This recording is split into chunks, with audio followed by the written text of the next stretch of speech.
Dialing in a preset on your digital modeler optimized for live performances can sometimes be tricky. And what can often happen is the sound that you've dialed in at home, which sounds great, does not translate at all to the rehearsal studio or the live environment. And in this video, I'm going to share with you a number of tips so that when you want to play at volumes like these,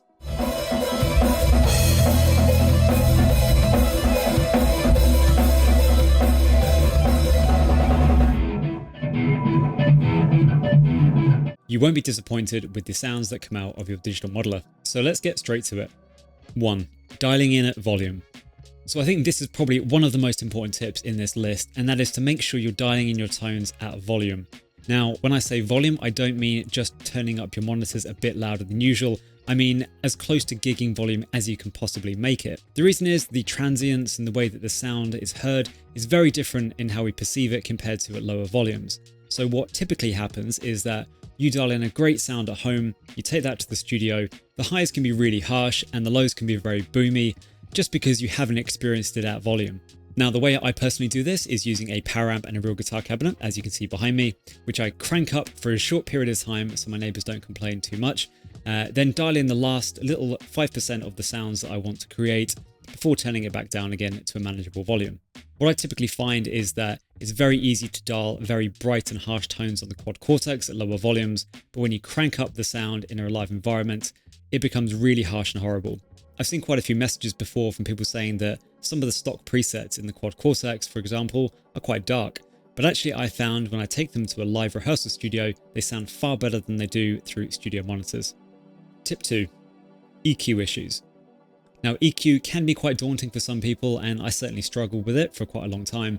However, after you learn some of the key basics and also train your ear a little bit about how each of the different frequency ranges sounds and how you can adjust those for your particular presets, it really can take your tones to the next level and make sure that you're both cutting through the mix but also blending in nicely where you should be in the soundscape. Now, I highly recommend watching one of Brian Wampler's videos that he released a few years ago all about EQ for guitarists. I'll leave a link down below in the description where you can click through to watch it in full detail, but here is a bit of a cheat sheet for all the different references that you need to know. So around 80 Hz is where you're going to have that thump and rumble sound to your guitar. It's not necessarily the bass frequency, but it's just that sound, that rumbleness that sits underneath it as a foundation. So if you're struggling with that, it's too much of it, that's where you can adjust. Then you have around the 125 to 150 Hz, which is essentially the bass control on an amp or a pedal for guitars. Then around 3 to 400 Hz, you've got your fullness, but also that can be where some of the mud is in your tone. So if you're struggling with mud, that's where you can remove some of it. Or if you want to increase the fullness of the sound, you can actually boost it a little bit. Around the 650 to 800 Hz amount is where you get the lower mids, and then around 1000 to 1200 Hz is the higher mids. Now, some amps will accentuate different frequencies in this range here, so depending what amp you're using in your modeler, you may need to adjust these mids depending on what you're using. Then moving to the 2.2 to 2.8 kHz, we have the lower treble, and then all the way up to the 5 to 6 kHz, which is the higher treble amount. So these are the ranges that the treble knob on an amp or a pedal will likely be affecting as you adjust it. Then as you move higher, you're starting to move away from the typical EQ bass mid treble settings, and really you're looking at things like presence and clarity and sizzle around the 8 kHz. And then moving up to the 10K range, that's where really the air comes in. So it's not really audible, but just that sense of air surrounding your tone. So just be a bit careful if you're using a high cut at this point when removing everything above 10 kHz, because maybe you're removing some air from the sound, which actually is quite nice. So two other tips I'll quickly give on EQ before we move on is that the first one is just to use your ears and try and listen to all the frequencies as you adjust them.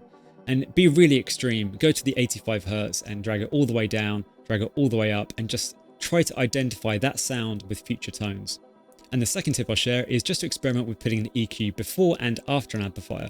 The effects can be quite different, and you can use it in some creative ways, such as a previous tip I shared on this channel, which is boosting the mids before an amp by around 3 decibels, and then cutting them after the amp by around 2 decibels, which still has that net effect of boosting the mids and helping you cut through, but some of that boxiness that sometimes you get from boosting the mids isn't there.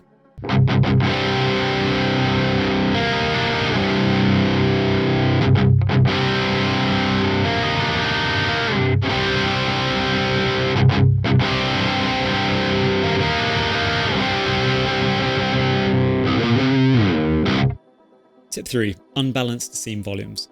I see quite a few comments online around how people struggle with balancing their different scenes, particularly between clean and dirty channels.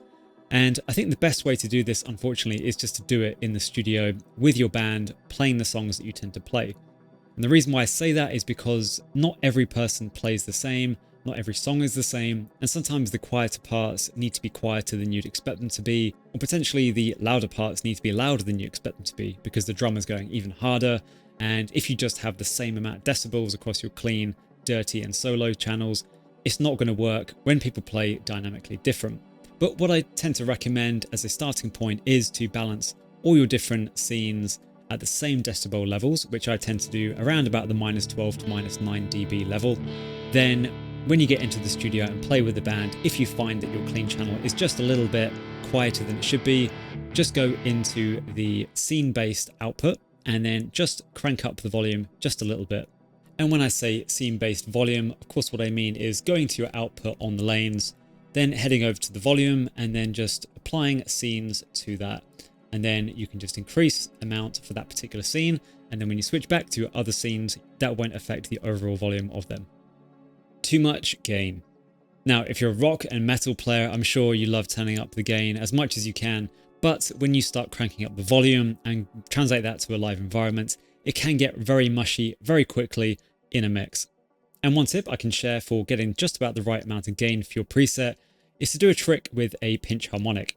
So here I've got this PV505 lead amp, which is an extremely gainy amplifier in the quad Cortex. And this is what it sounds like with the gain currently set at 8.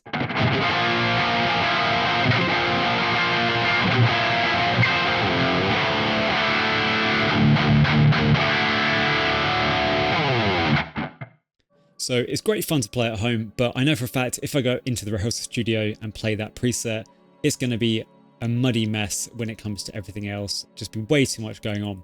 The way I'm going to find the sweet spot is to lower the gain as much as I can do without losing a nice pinch harmonic.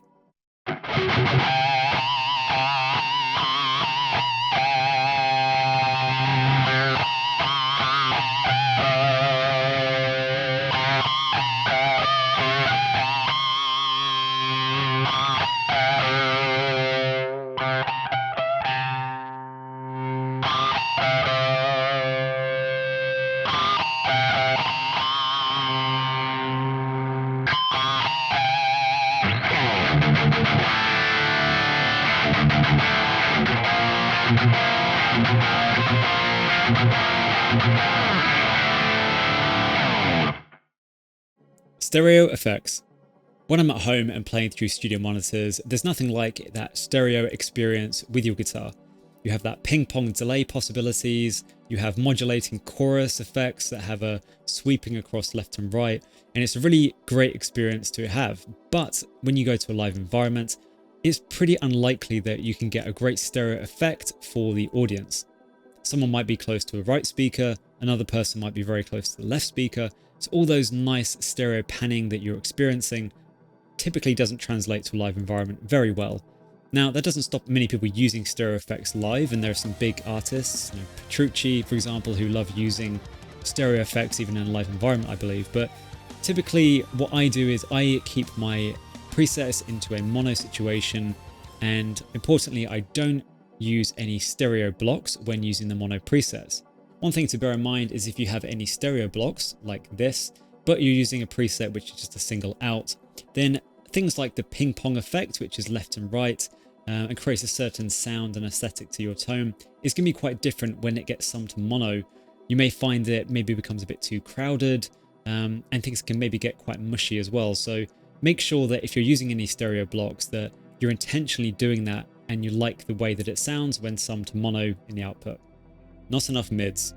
Now, I won't spend too much time on this section as it's something that probably most of us know already, but one trick I will say on this, however, is if you're at home and you're dialing in your tones, what I highly recommend is you dial in your tones while you're also hearing drums and bass in the mix. So typically I would open a Logic project, I would load up a drum track, add some bass to it, and then dial in my sounds around the same volume as the others, and making sure it blends in fine in that mix.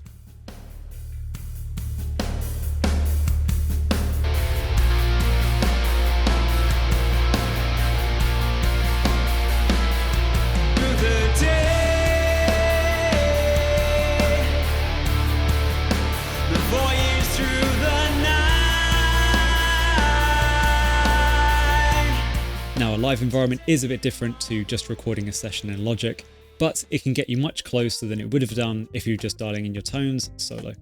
Clipping.